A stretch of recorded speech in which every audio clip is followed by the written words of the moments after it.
Gently close your eyes.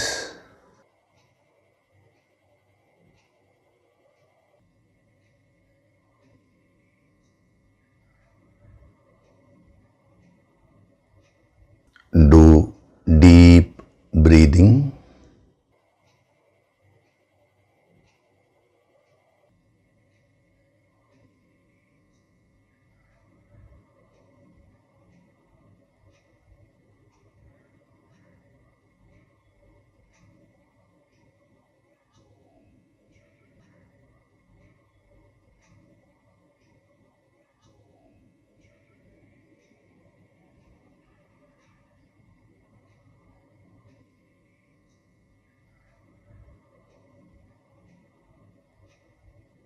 We'll chant Om once together.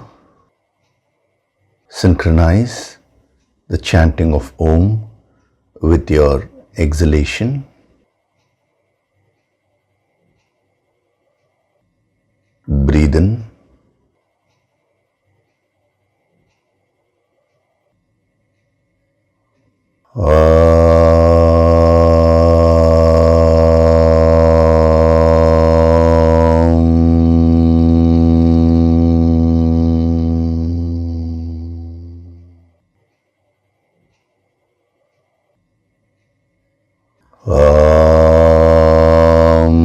Sahana bhavatu, sahanau bhunaktu, sahaviryam karavavahai, tejasvinavaditamastu ma vidvishavahai.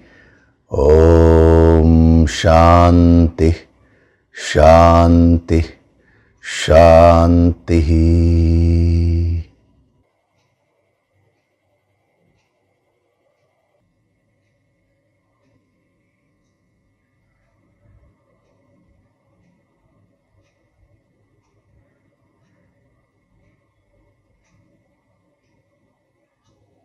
Gently open your eyes.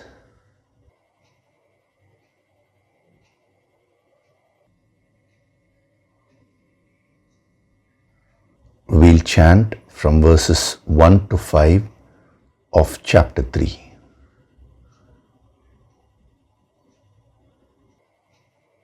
Arjuna Uvacha.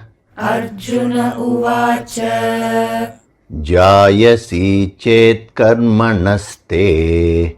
Jayasi chet karmanaste. Mata buddhir janardana. Mata buddhir janardana. Tat kim karmani ghore mam. Tat kim karmani ghore mam. Niyojayasi keshava. Niyojayasi keshava. Vyamishreneva vakyena. Vyamishreneva vakyena. Buddhim mohayasiva me. Buddhim mohayasiva me. Tadekam vada nishchitya. Tadekam vada nishchitya. Yena shreyohamapnuyam. Yena shreyohamapnuyam. Shri Bhagavanuvacha. Shri Bhagavanuvacha. Lokesmin dvividha nishtha. Lokesmin dvividha nishtha. Pura prokta maya nagha. Pura prokta maya nagha. Jnana yogena sankhyanam. Jnana yogena sankhyanam. Karma yogena yoginam. Karma yogena yoginam. Na karmanam anarambhat. Na karmanam anarambhat. Naishkarmyam purushoshnute. Naishkarmyam purushoshnute. न च संन्यसनादेव न च संन्यसनादेव सिद्धिं समधिगच्छति सिद्धिं समधिगच्छति न हि कश्चित् क्षणमपि न हि कश्चित् क्षणमपि जातु तिष्ठत्यकर्मकृत् जातु तिष्ठत्यकर्मकृत् कार्यते ह्यवशः कर्म कार्यते ह्यवशः कर्म सर्वः प्रकृतिजैर्गुणैः सर्वः प्रकृतिजैर्गुणैः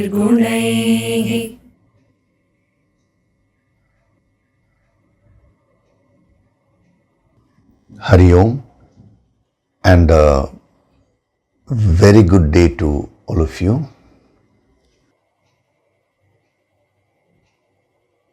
So in verse number 3, he says there is this twofold nishtha, twofold path. Jnana yogena sankhyanam karma yogena yoginam. Jnana yoga for Sankhyas and Karma yoga for yogis. So as I told you, the division which he is making here is an internal phenomenon. He is not dividing and compartmentalizing externally.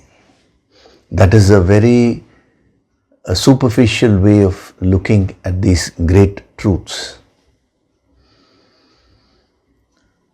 It's not that some people are purely Sankhyas, contemplative. Let's use the word contemplative and active. It becomes easy for Sankhyas and yogis. So it's not that some people can be classified as contemplative and some people can be classified as active.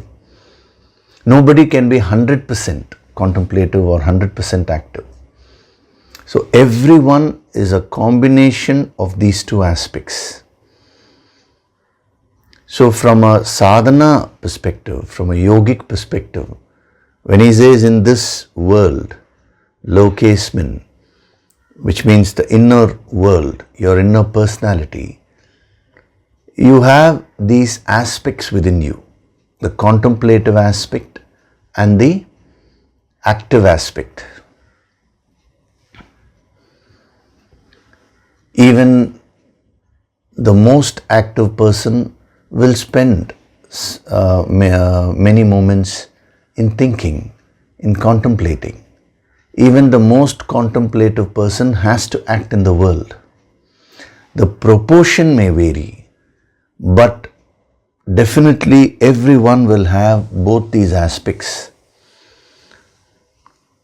So if you want to grow spiritually, you need to combine both the sadhanas which he is giving. That is Jnana Yoga, which means learning the higher principles, and then Karma Yoga, practically applying it when you are functioning in life.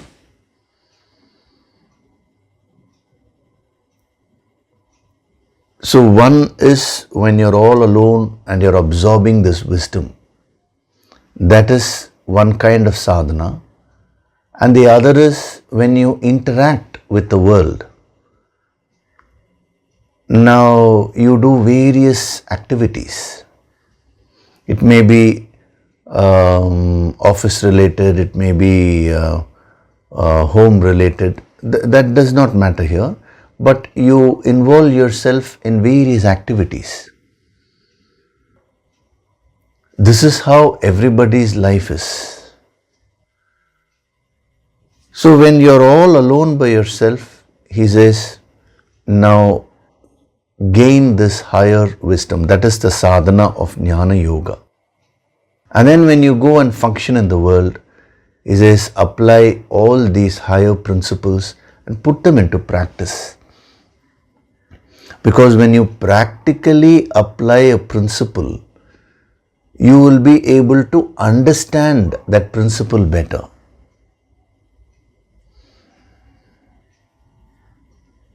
So supposing you want to learn car driving. Now initially a little bit of theory would be given. I may say this is the steering wheel, you have to develop steering control, this is the gear, this is the accelerator, this is the brake. So all these things will be told to you.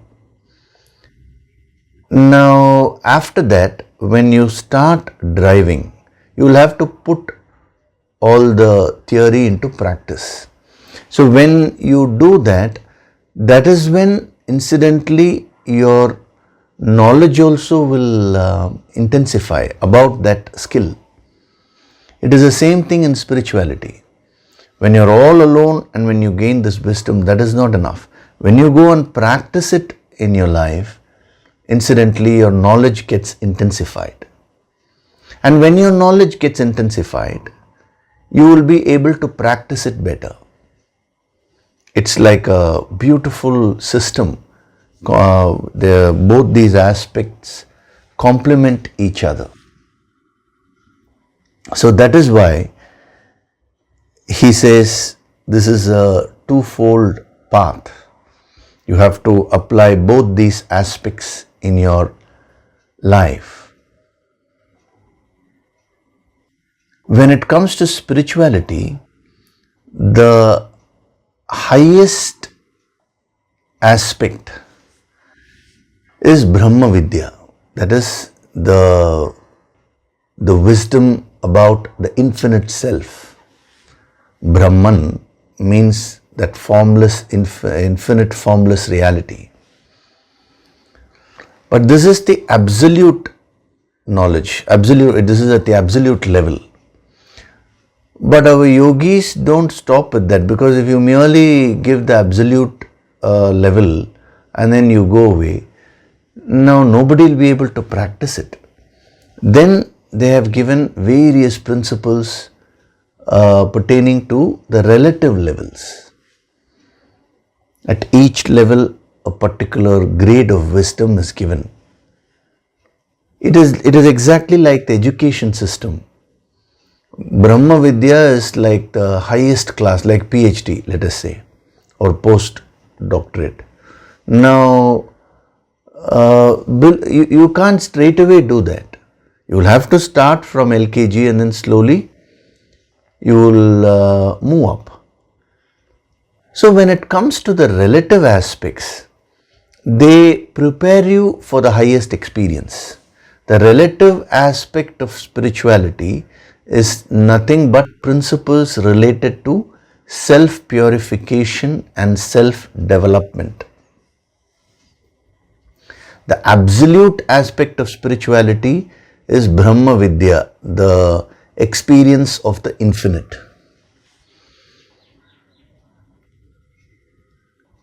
Now both are important. Actually, if you want the experience of the infinite, you will have to pass through the relative aspects.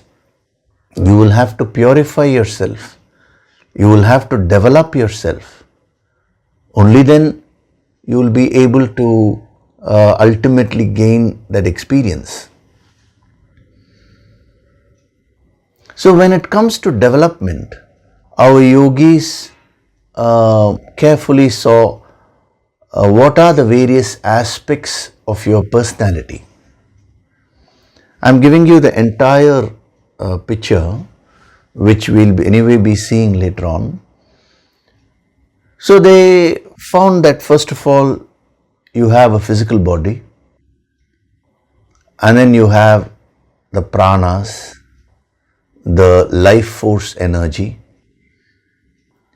then you have the emotions, you have the intellect, thoughts. These are the various aspects in general. So when we talk of purification or development, it has to be an all-round development, an all-round growth. So for each aspect, they prescribed certain sadhanas. when we talk of physical body, we're talking about the actions and the speech and all that. So purifying your actions. When we say actions, it is inclusive of speech also. So purification of actions can be achieved through karma yoga. Similarly, you have the pranic element within you, the pranas, the pranic body. For that, they prescribed hatha yoga. You can combine karma yoga and hatha yoga together, because without hatha yoga, it's very difficult to perform karma yoga, because when your body is not fit, how can you act in the world? So in certain places, they don't mention hatha yoga separately. In certain places, they have mentioned. So if we get a comprehensive understanding about this, it becomes easy for us to gain the wisdom. Then when it comes to the emotional aspect, they gave the sadhana of bhakti yoga. Through bhakti, you purify your emotions. Bhakti is nothing but devotion and unconditional love. Then for the intellect, for the thoughts, they gave jnana yoga, the yoga of knowledge, how you gain the knowledge and sharpen your intellect. It's not merely gaining external knowledge, but then reflecting, manana. When you gain the external knowledge and then when you do manana, your intellect becomes very sharp. You gain that clarity of vision. Your decision-making ability increases. Your awareness increases. So all that is a part of Jnana Yoga. Now when I am saying Karma Yoga, Jnana Yoga, we will come to this later, but first you understand the total picture. And then you have another aspect within you, which is the bliss sheath, where all the karmas are stored. The seeds of your personality are stored. Now the sadhana given for the bliss sheath is dhyana yoga, meditation. It is only through meditation that you can burn up the karmas directly. The rest of the yogas actually prepare you. They also help you to burn up the karmas, but you will have to intelligently combine all these aspects. So if a person says, I will do karma yoga alone, or I will do bhakti yoga, I will do jnana yoga, or I will do only meditation, then that will lead to a lopsided development. So these aspects of your personality are all interlinked. When you pull one aspect of a chain, let us say a chain has 5 portions, they are all interlinked. Now if you pull one aspect alone, then the other aspects also have to be pulled up. Otherwise you will not be able to lift the chain. If you want to clean your home, you will have to clean, let us say there are 5 rooms. All the rooms have to be clean. Or even within a room, let us say there are 5 portions within a single room. Now unless and until you clean all the 5 portions of the room, you can't say the room is clean. You keep one area very clean, but all other areas are extremely dirty. Then that is not the right way of functioning. So when it comes to personality development, self-development or self-purification, what the yogis are saying is, you need to look into all these aspects of your personality. Whenever you are acting in the world, anyway you have to act in the world. Learn the principles of karma yoga and apply them in your life and purify yourself. The pranic element, any way you're using, especially when you're breathing and various functionalities.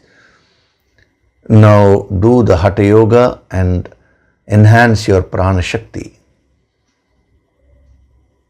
Then when it comes to emotions, you're having various relationships. You're dealing with emotions. Now practice Bhakti Yoga and purify yourself. Thinking is an integral part of an individual. You cannot escape from your thoughts. Supposing you say, I'll run away from my home to some other place. You can run away and go. You can keep changing places externally, but the thoughts will still continue.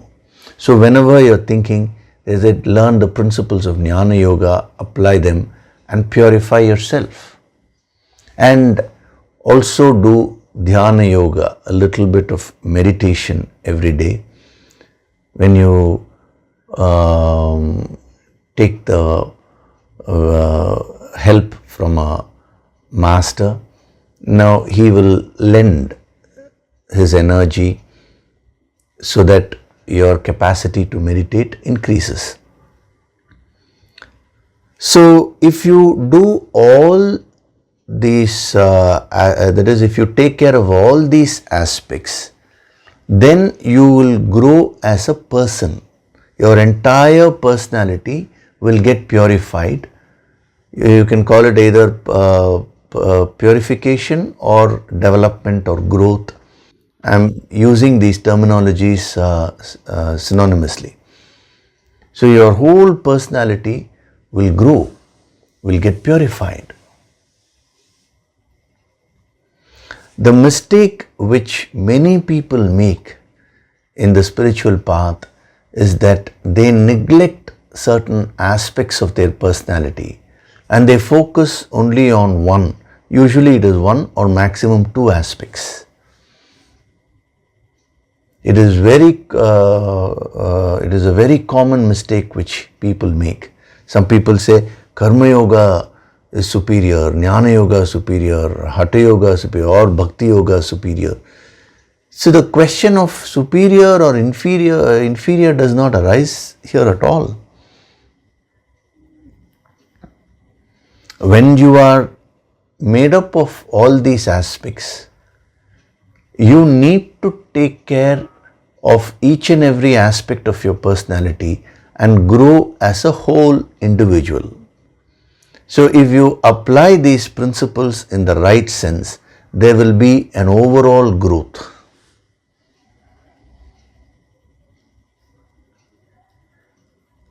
And when there is an overall growth, all the blocks which you have stored within yourself will start going away. So you have physical blocks. The blocks may be at the pranic level, at the emotional level, emotional blocks. Then at the thought level, they could be blocks. Of course, at the deepest level, the karmas are there. So you have to remove all these blocks and free yourself. Only then you will be able to get the highest empowerment at the final step and get into the state of nirvana or total liberation. Without understanding this principle, Arjuna is asking this question. Now it looks like you're thinking this is superior, that is superior, and action is superior or knowledge is superior. The confusion is because the master emphasizes on one particular aspect depending upon the context. Supposing you go to a master and he finds that you're being very lazy, or when you're acting, you're too involved and restless, then he may emphasize on Karma Yoga for you. Supposing he finds that your pranic energy is imbalanced, he will emphasize on Hatha Yoga. He may teach you some breathing techniques, certain movements to balance out the pranas within you. Supposing your emotions are very much disturbed, then he will emphasize on the bhakti aspect at your level. See, bhakti, each yoga is very, very deep. You need to understand the principles slowly and practice them. So he may emphasize on that particular aspect. Similarly, if he finds you without any clarity, you're totally confused, you're unable to decide anything, you're going on analyzing for no reason. If any topic you take, you don't have a direct approach. What a conversation which can be finished in 5 minutes, you're going on talking about it for 1 hour, let us say. Irrelevant, that is what I mean is irrelevant point, bringing in irrelevant points. Now that is a state of confusion. So when a master observes that, he will emphasize on Jnana Yoga. He will say, become very precise in your thinking, develop the intellectual sharpness. And sometimes he may emphasize on dhyana, the meditation. So it all depends upon the context. Just because a master is emphasizing on one particular aspect in that context, it doesn't mean that that is the only path and that path is superior to other paths and all that.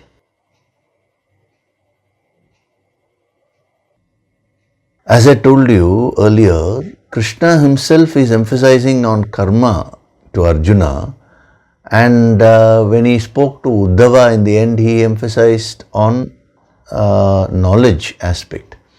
When he spoke to the gopis initially, he emphasized on the unconditional love aspect, bhakti.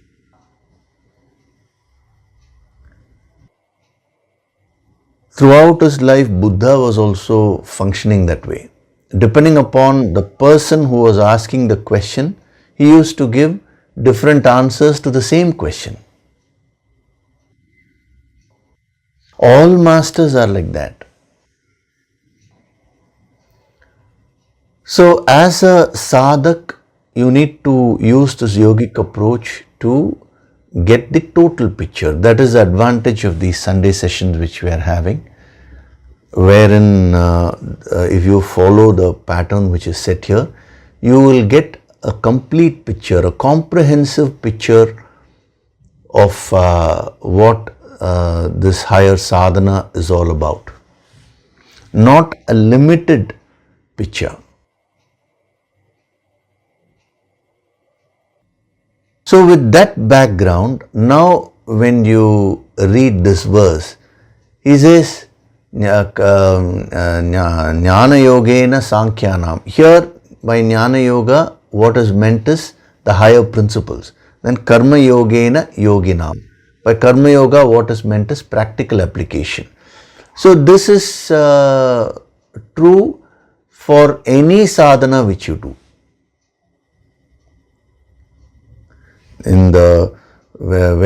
Supposing you're doing karma yoga or bhakti yoga, jnana yoga, hatha yoga, and anything, you will have these two aspects, the principles and the application.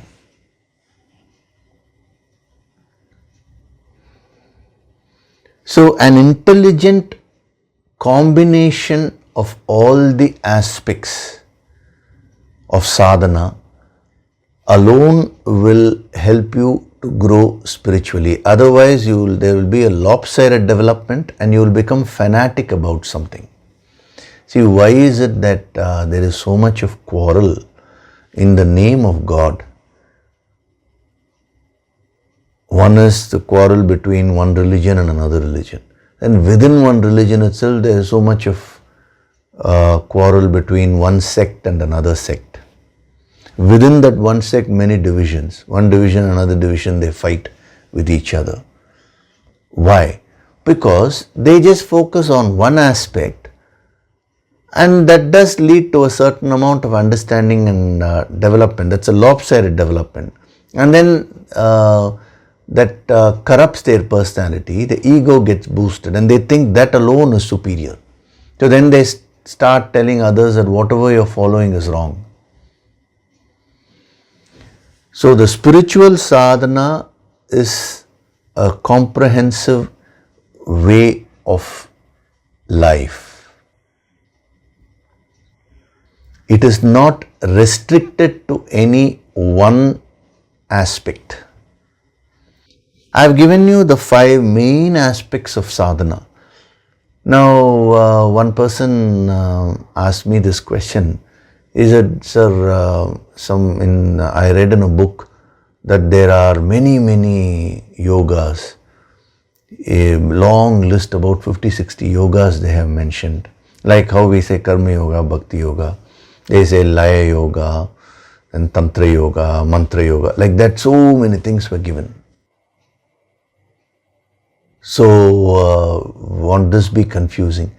I said there is nothing to get confused about, because all the different yogas or different sadhanas can be classified into these 5 aspects. The karma yoga, hatha yoga, bhakti yoga, jnana yoga and dhyana yoga. These 5 aspects. Now, depending upon the permutation and combination, you may get a particular kind of a flavor. They may have given a name for that, that's all. But any sadhana, that is any package you take, will have these 5 aspects in different proportions. So in the yogic approach, we go to the root and understand the basics. With these basics, you will never be confused. If you come across this name, that name and all, now you will not get, you will just split it up and go to the basics and see, oh, this is nothing but a combination of the same 5 aspects in some other proportion. Like you have, if you take coffee, you have the coffee powder, you have milk, you have some sugar. Now in different proportions, each one is going to taste the coffee. So for each proportion, they give one name. Nowadays, that's a trend, no? Different kinds of coffees they give. They are all essentially coffees only, but the proportion varies. That's all it is. Actually, when we go to the Bhagavad Gita, very interesting, Krishna doesn't even talk of Hatha Yoga and Dhyana Yoga. He says there are only 3 ways, the karma, bhakti and jnana. He simplifies it even more. I have expanded it a little bit and given a further complete picture so that it's easy for you to understand. The Hatha Yoga is a part of Karma Yoga only. Dhyana is a part of these 3. You can play about with it once you understand the concept, the basic concepts. So the fundamental principle is, this is what you are, your personality is, the various aspects, and some sadhana or some practice is given to purify your personality, the various aspects of your personality. That's all. And you should not leave any aspect of your personality, because it will lead to lopsided development. We are aiming at an overall growth, overall development. So finally, when you sit and when you get empowered to experience the infinite, you will have to be a completely integrated individual. Everything should merge, your body, your pranas, your emotions, your thoughts, your bliss sheath. Everything should merge and there should be a complete alignment and focus. Then that gathers tremendous power. With that kind of an alignment and focus, when you seek the infinite, instantly you get enlightened. So there, if one is more developed, the other is neglected and all that, then there will be a misalignment. So, lokesmin dvividha nishta jnana yogena sankhyanam karma yogena yoginam. Beautiful message he is giving. A comprehensive, that is, do your sadhana in a comprehensive way. Let sadhana become a way of life. Anything which you do in life, you can do in a sadhana way. They have not left out any aspect of life. Now, when we see this word nishtha, I told you I'll give you a little more, few more dimensions about it. So first of all, nishtha, even though we have translated it as path, just to give a general understanding, it means much, much more. So nishtha means position or condition. As I told you, as you expand your consciousness, your internal condition or position, how you position yourself will change. Nishtha also means devotion. So that aspect actually answers that question, why has he mentioned only Jnana Yoga and Karma Yoga, what about Bhakti Yoga? He has mentioned it there. You just have to penetrate and see. You will find that the entire wisdom is packed there. Now, there is devotion, the belief and faith, all these are very important aspects of nishtha. So faith means faith in oneself, faith in the higher.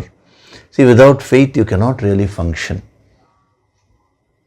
Every time you're breathing out, it is only because you have a faith that you're going to breathe in again. Isn't it true? Every time you go to sleep in the night, it is because you have the faith that you're going to wake up next day morning. Otherwise, you will not be able to sleep peacefully. Just imagine, if there is no guarantee, at least if you don't believe that, if I sleep, I may not get up tomorrow morning, then you will become afraid to sleep. Today you look forward to your sleep. You're tired and all that in the night and they let me go and sleep peacefully. You say that. Why? Because there is an inherent faith that you will wake up. Every action of yours is based on faith. When you take your food and eat your food, there is an inherent faith that the food will get digested properly.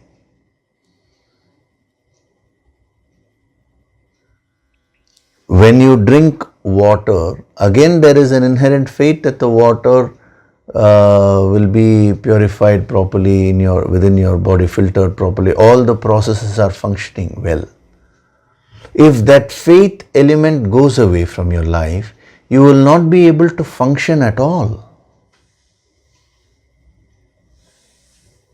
So any activity you do, faith is an integral aspect. So you should differentiate between faith and blind faith. Blind faith means without any logic, without any cause and effect, you just pick up something and you start believing in that. Here, by faith, that is this dimension of nishtha, faith means faith in whatever the realities are. For example, when you eat the food, the digestion process takes over. It's a very complicated procedure which is happening inside. So you trust that. Faith means trust, You trust, you learn to trust your own body. Similarly, when you are relating to someone, there has to be a basic faith or trust. Otherwise, that relationship cannot sustain. When you get married, there is a faith that this marriage will last. Otherwise, you will not get married.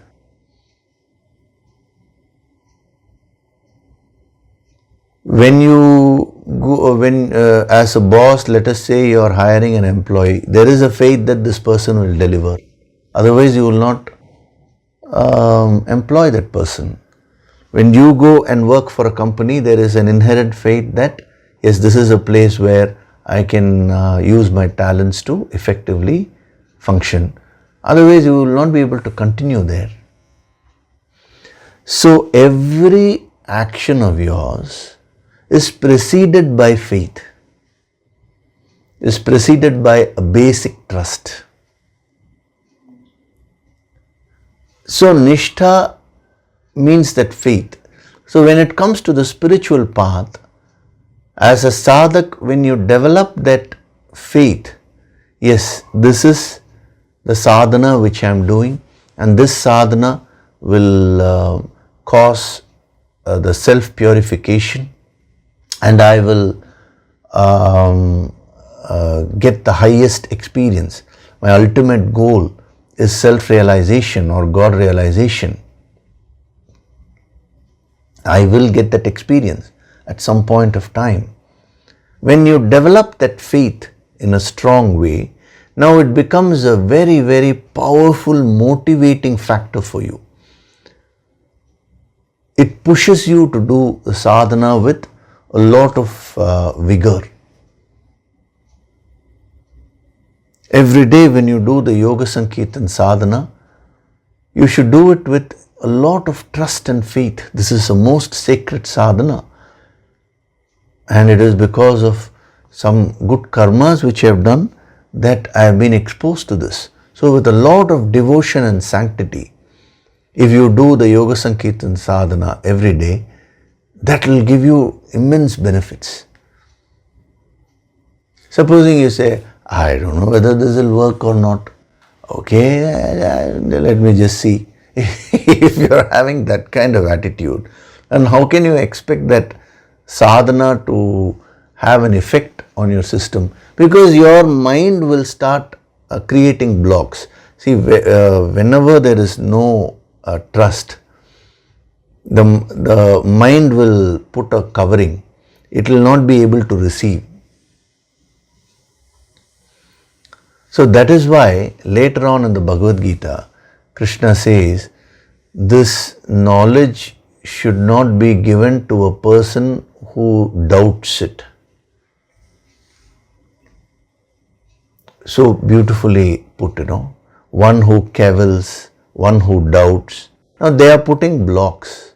They will not be able to receive the knowledge. So he says, don't waste your time in giving them all the wisdom, because anyway they will not receive that.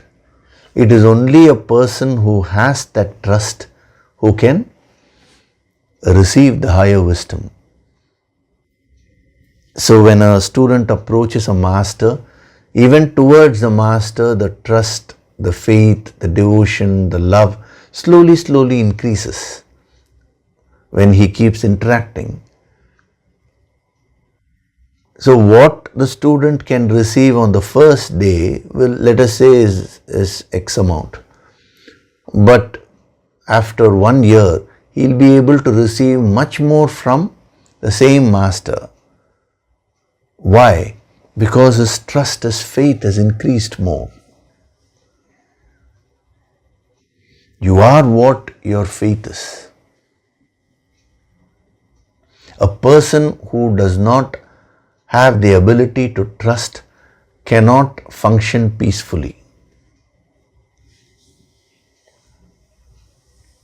Just imagine, a boss is there in an office, 5 employees are there. Now he says, Achha, you do this work, you do this, 5 different works he is given. Now he should have the trust that they'll be able to deliver.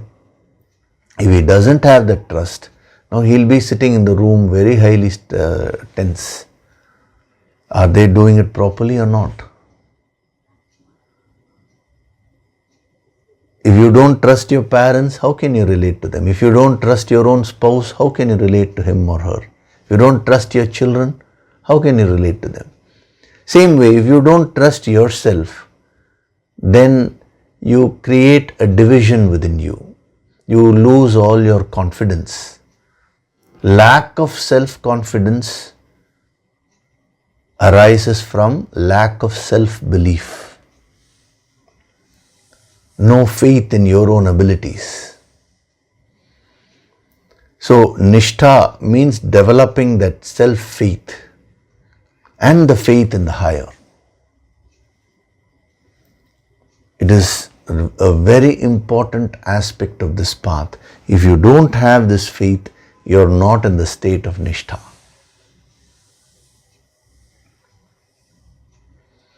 Now, we'll see some more dimensions of nishtha. Nishtha also means fixity, that is, being fixed on something. What do we mean by being fixed on something?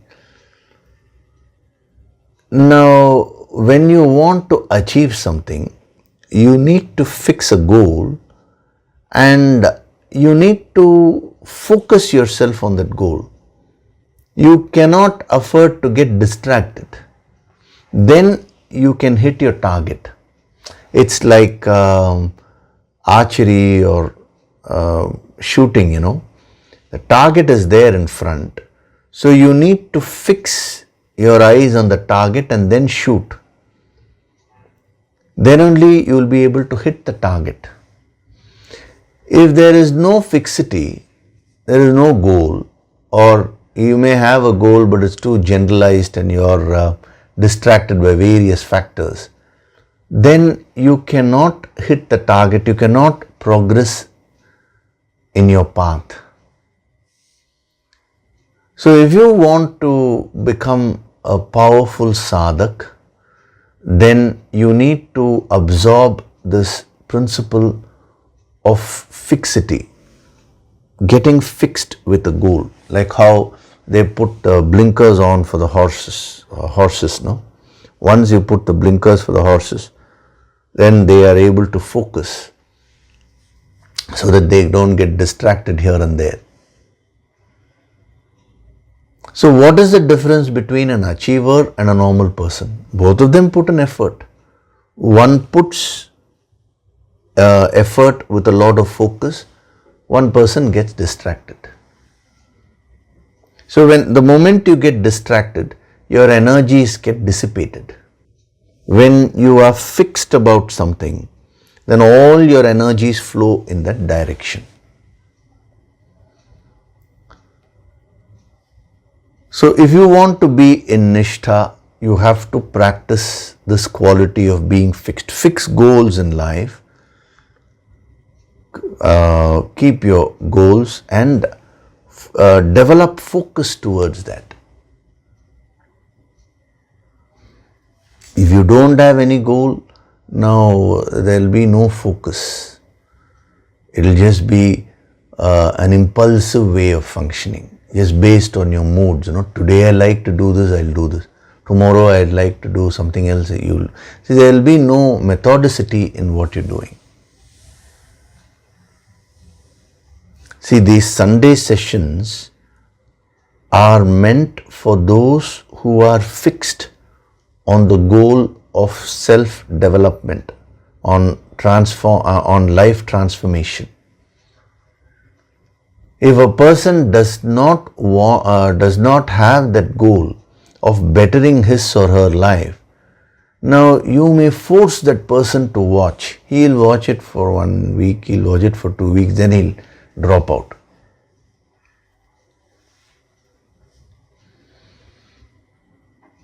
This is not an entertainment session. This is a very intense session. These sessions are very intense, which give you the wisdom of life. So unless you are fixed in your higher goal, you will not be able to utilize this. You will not find a value in this. Maximum, you may force that person who doesn't have any goal of self-improvement, you may force him to watch. Maximum he'll say is, yeah, it sounds interesting, it sounds nice. That is not enough. So nishtha means fixing your mind on your goal. So let not any distraction come and pull you away. As a human being, you have this capacity to experience the infinite. Let that be your goal. And once you fix your goal, thereafter all the help will be given to you. Nature will help you. Your master will have no choice but to guide you.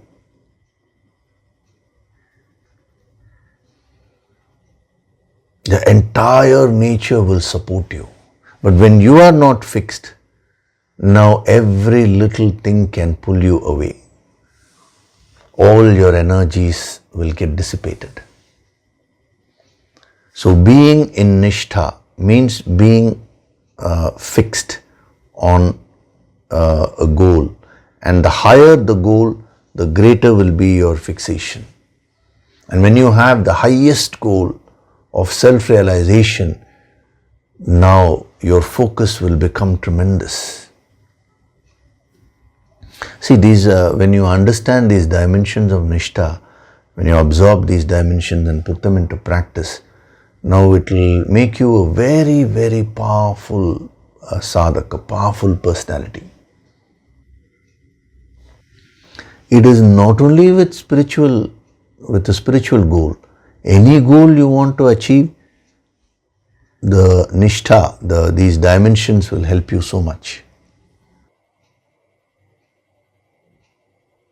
Now another dimension of nishtha is steadiness. Being steady. So one is fixing a goal, developing focus. The other is functioning steadily, progressing steadily towards your goal. Consistency. Many people who fix goals try for a while and then they give up, or they keep on changing their path. Such people cannot achieve. See, if you want to get water from the ground, you will have to choose the right spot and bore. Keep on boring the ground, and then you will get the water. Supposing you dig let us say for 2 feet at one place, then some other place 2 feet, some other place, 100 places 2 feet you have dug. 200 feet you have no doubt dug, but you will not get even a single drop of water. But at the right spot when you dig, why 200? You may get water even at 100 feet. So that is called steadiness. So steadiness is another powerful dimension of nishtha. One is fixing your mind, and in order to fix your mind, you need to have a goal. The other is being steady and consistent in your path.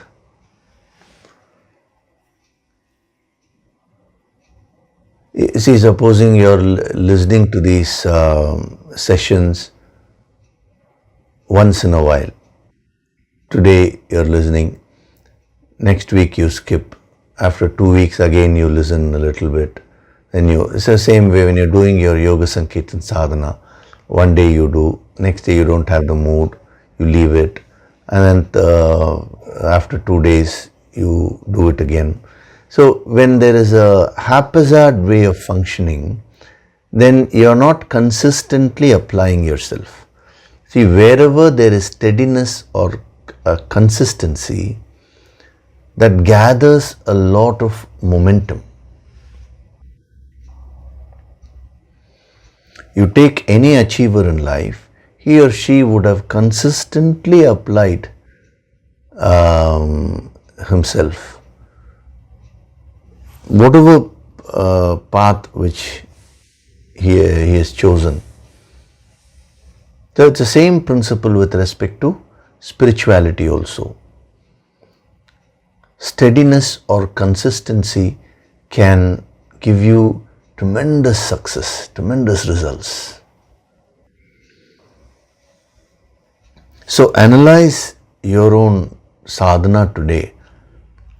Are you having the highest goal, or even relative goals are fine. Some goal, either self-purification or self-development, life transformation. The highest is self-realization. Intense goal, so that your mind can get fixed. And then, are you being consistent in your sadhana? Steady.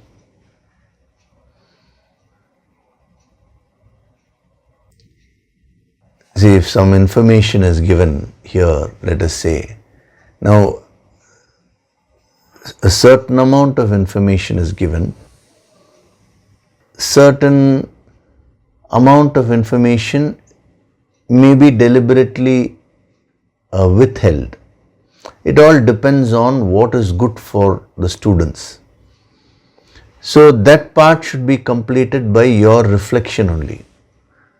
But supposing you read, let us say, many books on the same subject, so that your ideas will gain a lot of information, knowledge. You may gain a lot of information, but you are not steadily following one thing. So there will be no spiritual growth.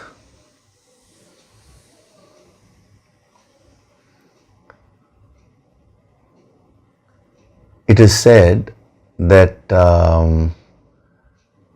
when Adi Shankaracharya did a lot of tapas, and goddess Parvati,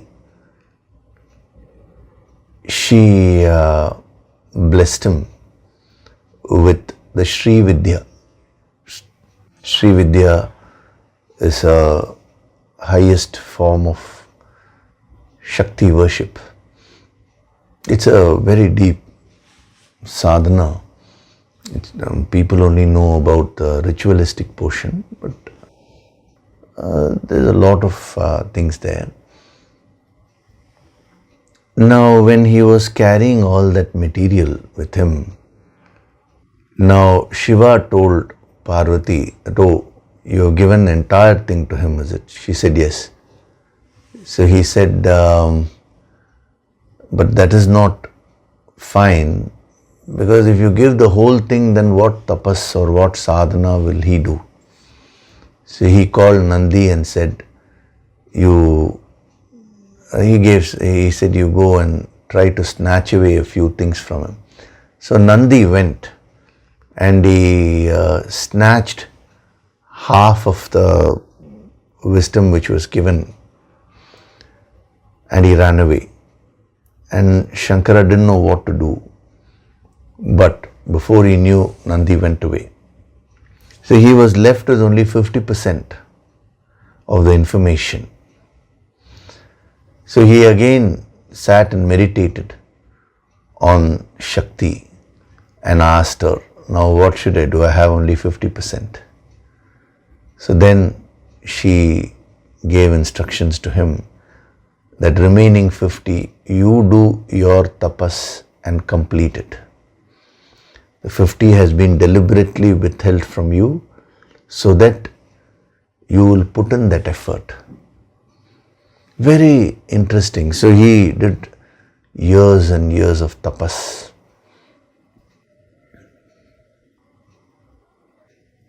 And he mastered that science.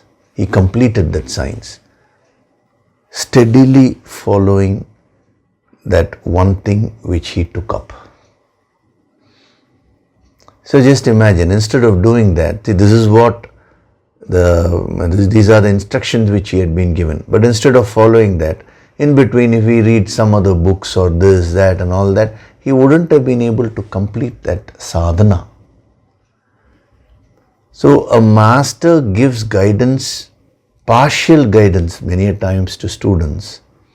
And then he also teaches certain sadhanas which will enable the students to complete that, provided they are steady. If a student is not steady, then there will be no growth. See, this is there's a lot of tests, which are given in the spiritual path. So the student has to pass every test successfully, then only he or she will be able to progress. So steadiness is another powerful dimension of nishtha. Then another dimension of nishtha. Nishtha means excellence. So if you want to be in the spiritual path, that is, if you want to grow in your path, whatever it is that you do it in an excellent way. It means excellence, it means perfection. Nishtha means perfection, skill. So in the yogic path, there are no compromises. If you do something, do it 100% or don't do it. The moment you do something in a half-hearted way, that is considered as good as not being done.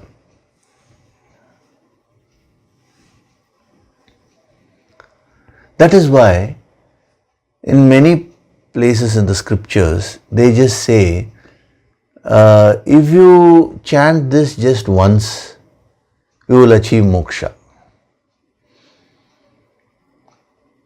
So some people get this doubt. Chanting that verse just once, how can it give moksha? What they mean is, even if you are able to chant that mantra once fully, in a perfect way, that will give you liberation. If you are able to absorb the message of one verse fully from the Bhagavad Gita, it will give you the entire wisdom.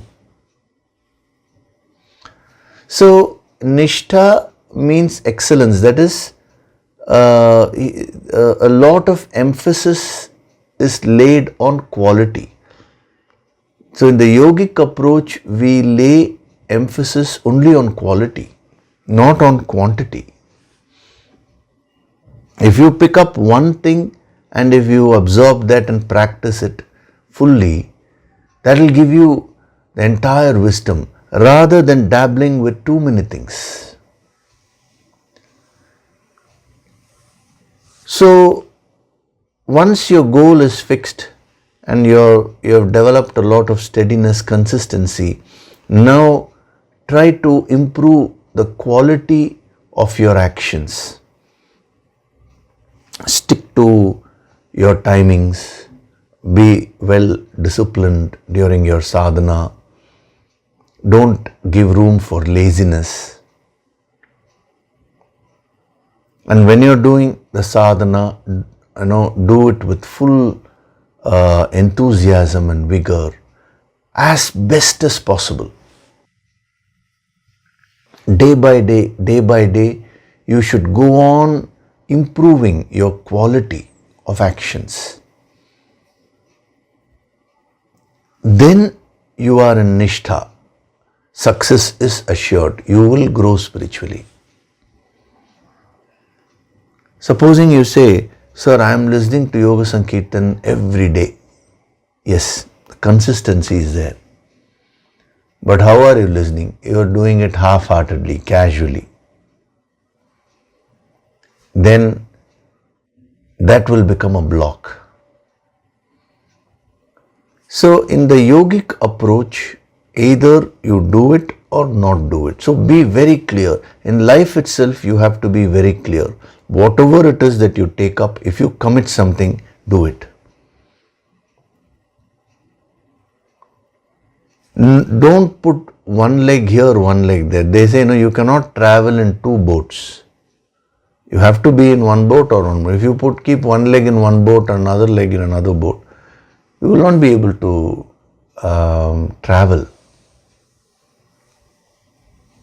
So that is a very beautiful dimension, excellence or perfection. See, take it as a game.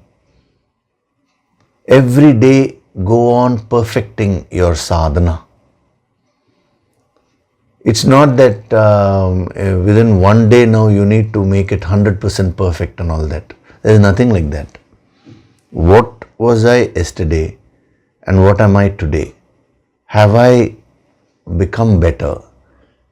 Have I improved the quality in terms of quality, not in terms of quantity? Quantity wise, enough is being given. You don't need anything more for your spiritual evolution. Actually, this itself is more than enough, I would say. So many empowerments are being given, and after the empowerments, the sadhana materials are being given. So much is there. So now you, as far as you are concerned, you should focus on nishtha, that is improving the quality. Try to become excellent in whatever you're doing. It is not only with respect to spirituality, even with respect to other skills. Whatever it is that you're doing, keep on doing it in a better way. If you're a doctor, become a better doctor than what you were yesterday. And tomorrow again you should try to better yourself. If you're an engineer, go on bettering yourself. See, that quality is what we are talking about. So once you develop that quality, you can apply the same thing in the spiritual field also. If you're a sadhak today, tomorrow you should become a more better sadhak. And after tomorrow further, there should be an improvement in quality. You should go on improving your excellence in your activities. This is not with reference to anybody else. When you start competing with others, your focus will go away from excellence. I'm also giving you the block. The block to excellence is competition. In spirituality also, people can get into competition. Oh, is my wife doing sadhana better than me? Or is my husband doing better than me? Suppose you start competing, then you will never grow. So irrespective of what others are doing, without any comparison, per se, how do I improve my excellence in my skills? This is something which you can absorb and start practicing. All these, when you practice all these dimensions with respect to spirituality, now you will automatically become a very powerful sadhak. I told you, that the qualification is in becoming a powerful sadhak, powerful seeker.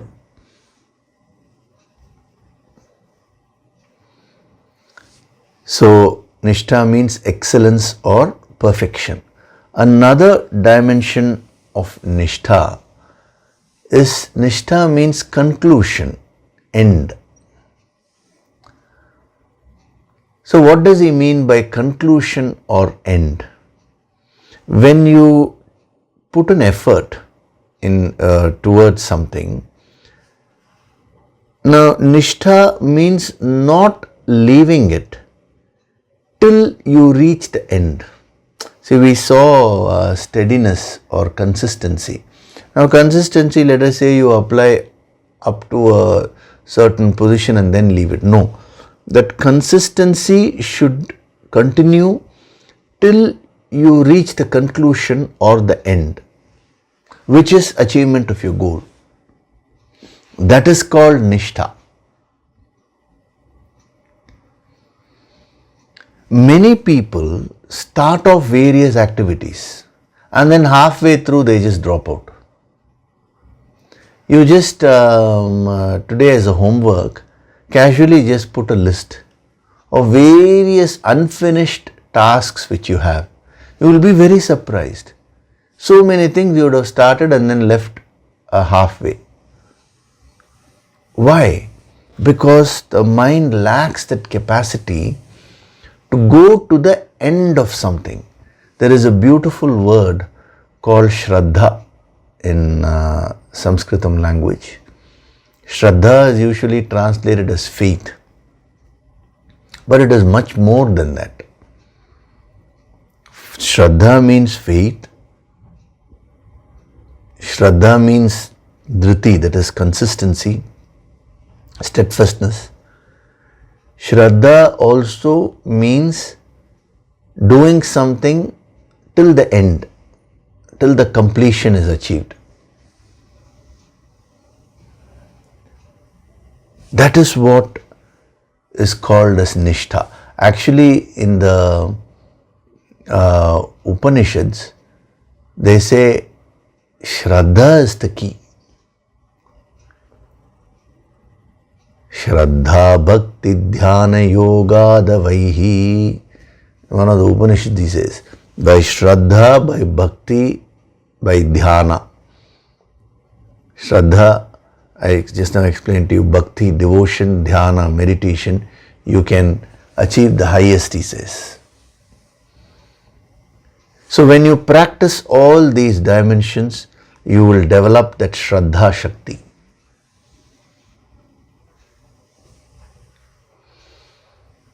You know, in the next Yoga Sankirtan, the Maha Ganapati Dhyana, it is not, see, one is to, as I told you, from a yogic standpoint, invoking the energy of Ganesha, which is abundance, how to attract abundance into your life. The focus is going to be on awakening 5 different Shaktis which can give you success in life. Like Sankalpa Shakti, you know, the energy of resolve, then Jnana Shakti, Shraddha Shakti is also there, the energy of being very consistent and determined, going to the very end of it. Actually, when you awaken these Shaktis within you, you would be able to achieve anything you want. So Nishtha is such a powerful word, that one word, if you can master, that defines your path. There is there are 2 more dimensions of Nishtha. Another dimension of Nishtha is suffering. Suffering means that capacity to go through immediate suffering in order to achieve long-term goals. See, there is a catch there. Suffering doesn't mean unnecessarily suffering. It means, see, you have a long-term vision, long-term goal, but some immediate pleasure, something comes and distracts you. That capacity to say no to this, which is a form of suffering only, in order to achieve a long-term goal, that is Nishtha. It is an aspect of Shraddha also, incidentally. See, these are all interrelated. Supposing, let's say, you want to be healthy, that is a goal. You have to get up and do exercises. But you feel lazy, you just like to laze around in bed. Now, saying no to the tendency to laze around will cause an immediate suffering. It will not be so pleasurable. But going through that in order to achieve your higher goal, that is called Nishtha, suffering.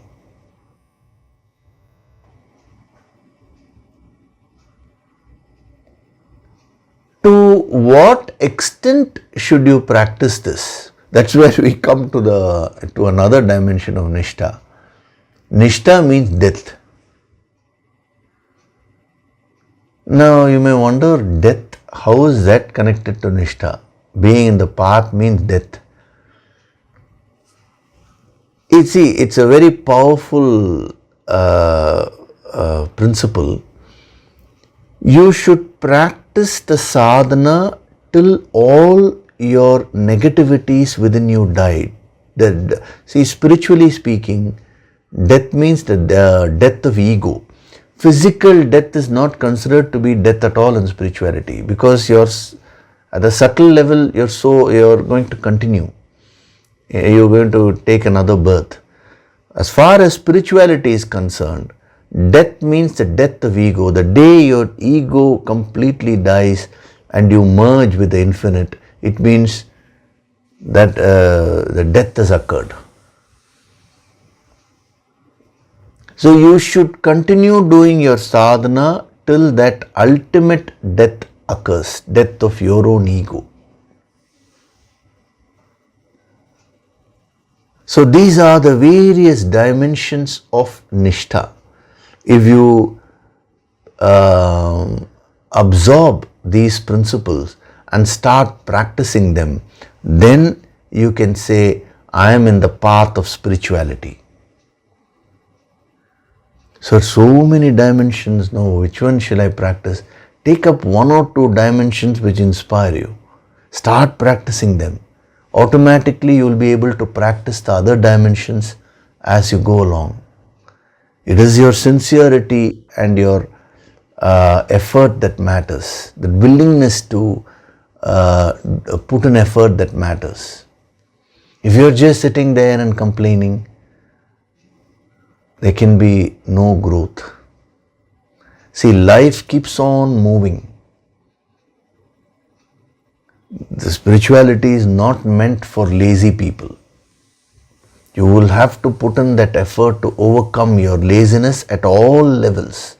Physical level, emotional level, intellectual level, and you need to apply yourself. You get what you deserve in life. Remember that. So before he is getting into a full-fledged explanation of Karma Yoga, he is using this powerful word nishtha, which is what you are supposed to practice. And he says, be in that. Isn't it amazing? So once you start practicing being in the state of nishtha, as we go along to the subsequent verses, so many tips he is going to give. This entire chapter is full of practical tips. Practical tips based on deep principles. That is the beauty.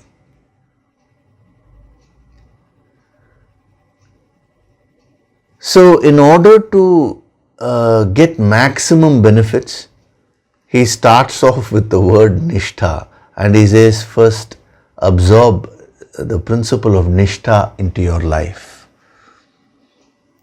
Now as you do that, when the tips are given later on, you will just be able to easily practice them. So the Supreme Lord said, Sri Bhagavan Uvacha, in this world there is the twofold nishtha. Now I am using the word nishtha itself instead of path. Because see, once you see all these dimensions, the word path is a very feeble word.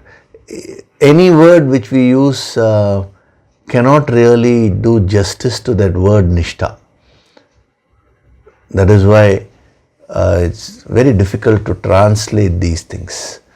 So there is the twofold nishtha which you need to master.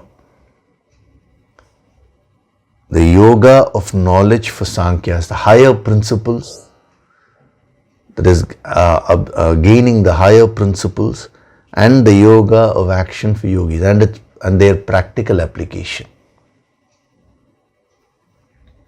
So once you understand this thoroughly, it gives you immense clarity. So as far as you are concerned, he has made it very simple.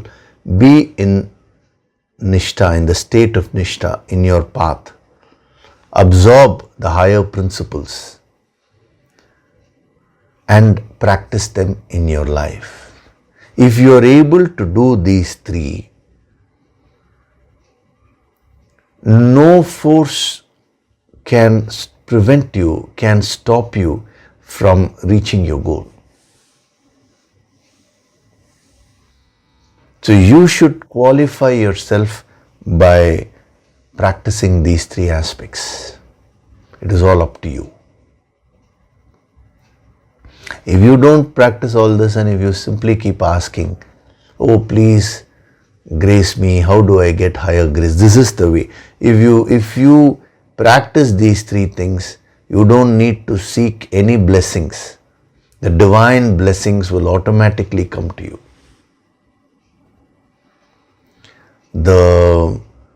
A true student, a true sadhak commands the highest grace by qualifying himself or herself.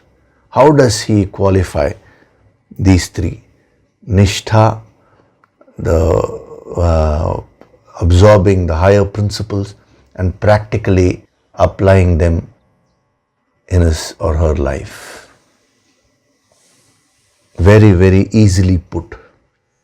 So we'll stop with this here. You reflect on these points.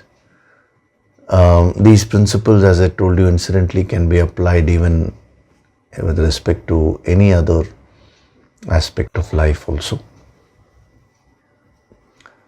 That is left to you. But definitely with respect to the spiritual path, you need to apply this. There is no other way. Okay? So now before we do the meditation, I will just answer one or two questions which have come regarding the 22-day program. So one lady has asked this question as to whether the preparatory meditation which was sent can be done in the morning also. It has been suggested to be, it is meant for evening. So the question is, can it be done in the morning also? The answer is no.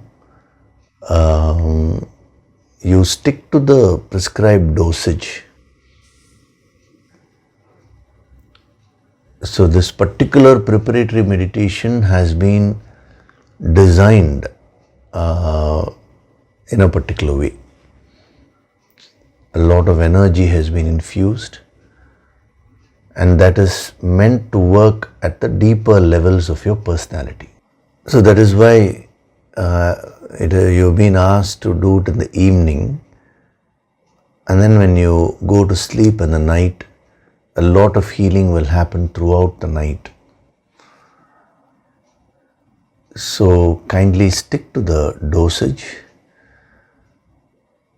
If morning meditation is required for preparing you better, that will also be given.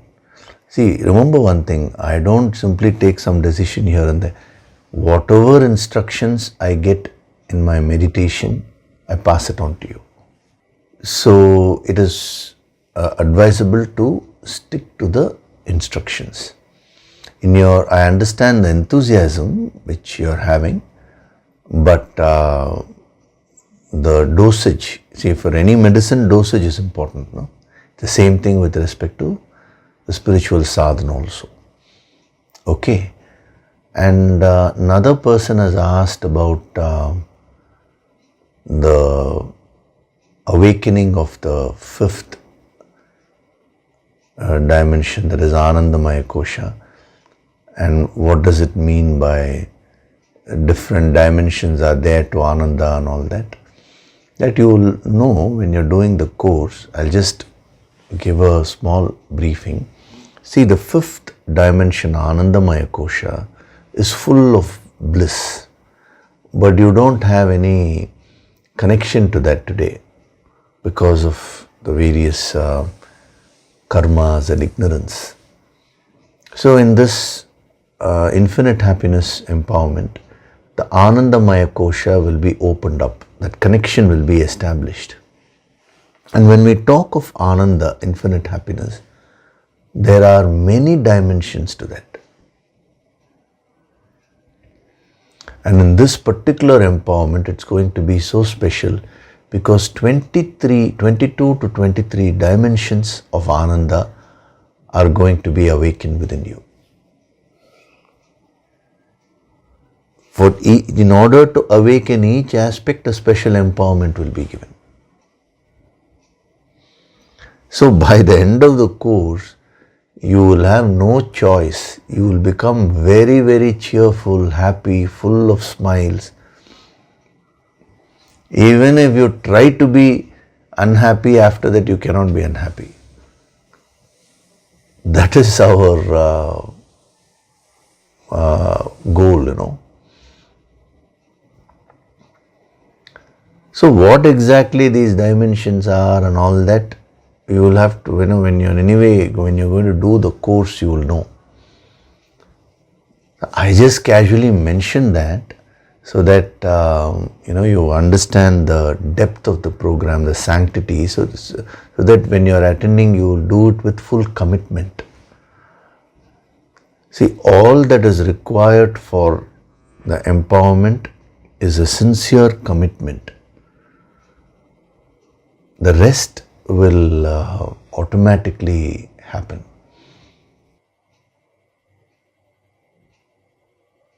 Okay, so other questions I'll take up in the coming weeks. So now we'll do a meditation. Sit in a comfortable position. Gently close your eyes.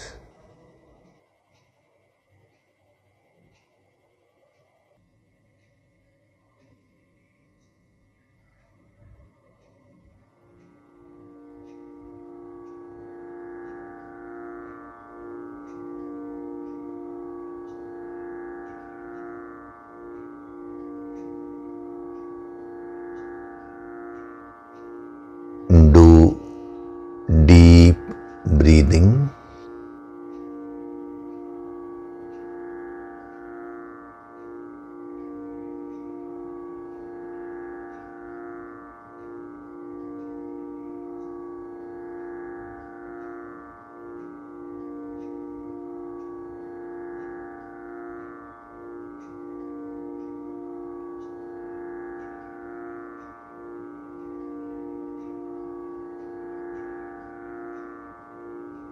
With every breath,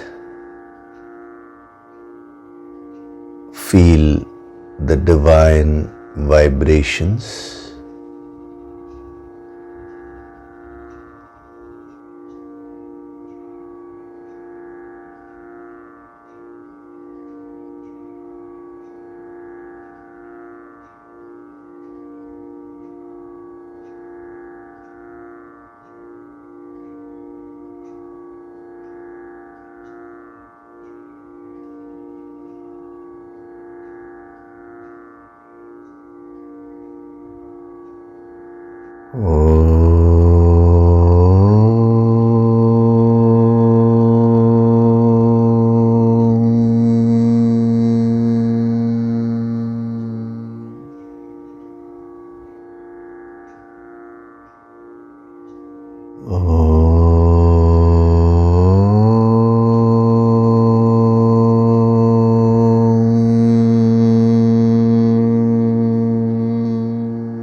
With every breath, I'm going deeper and deeper into myself.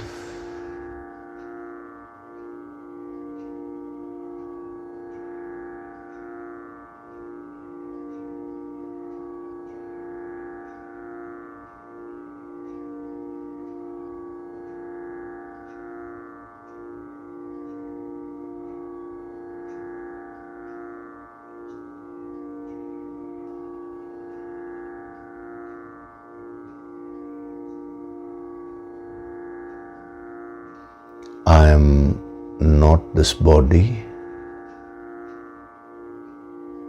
I am not this mind. I am not this intellect.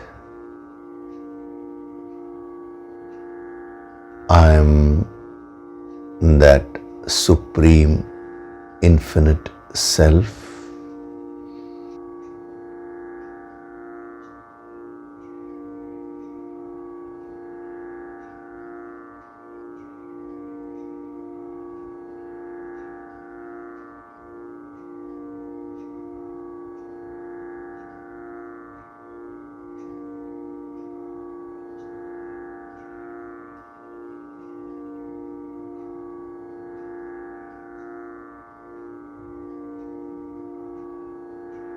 From this moment onwards,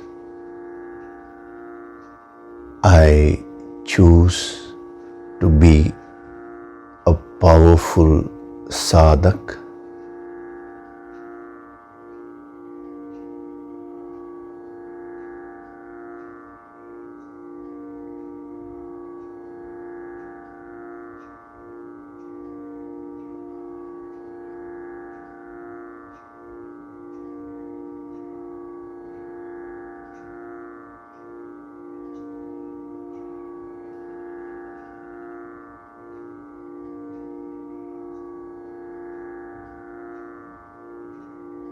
I choose to focus on the three aspects: nishtha,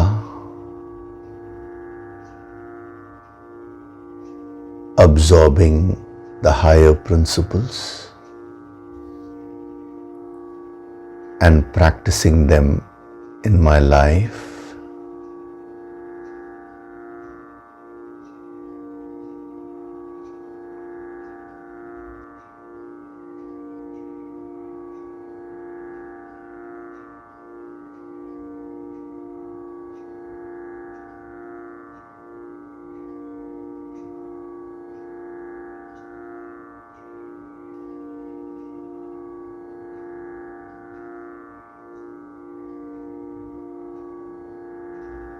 I am Swayam Prakashit,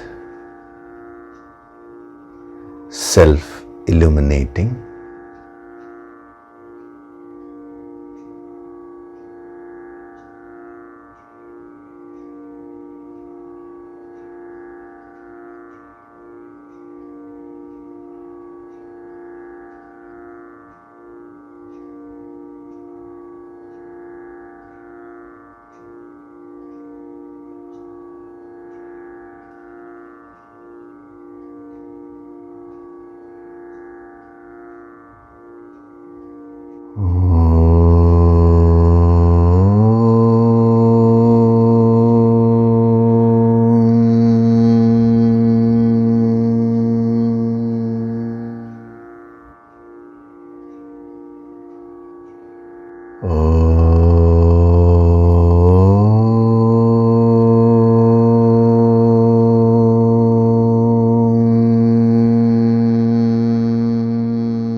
Offer your gratitude to God Supreme.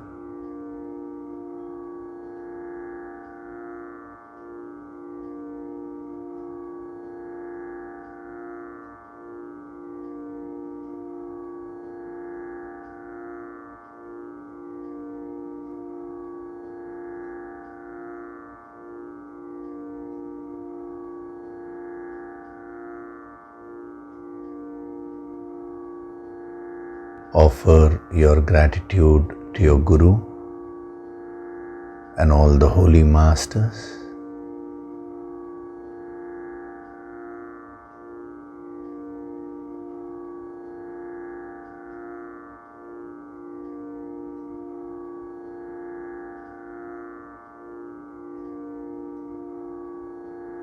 Slowly come back.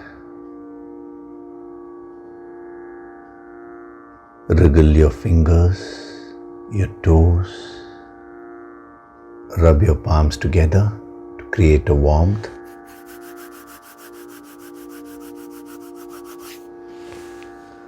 Cup your eyes with your palms.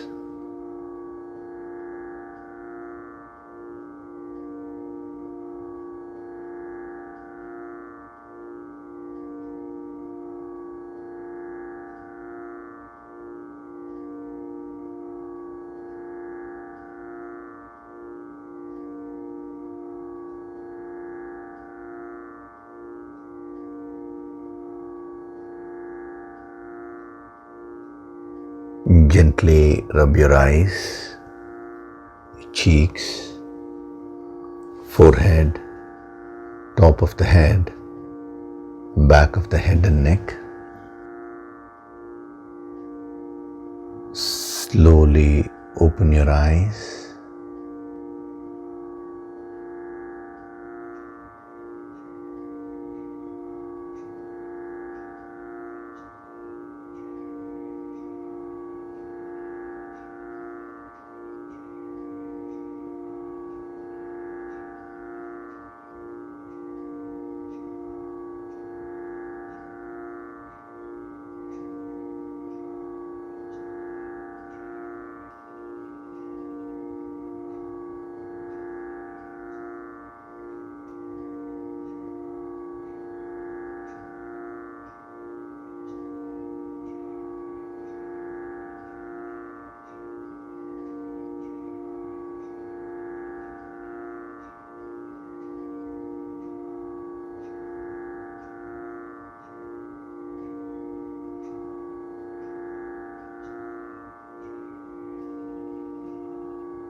Welcome back.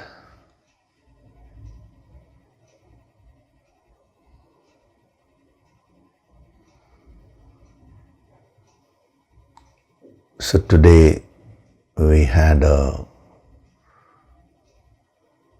very powerful session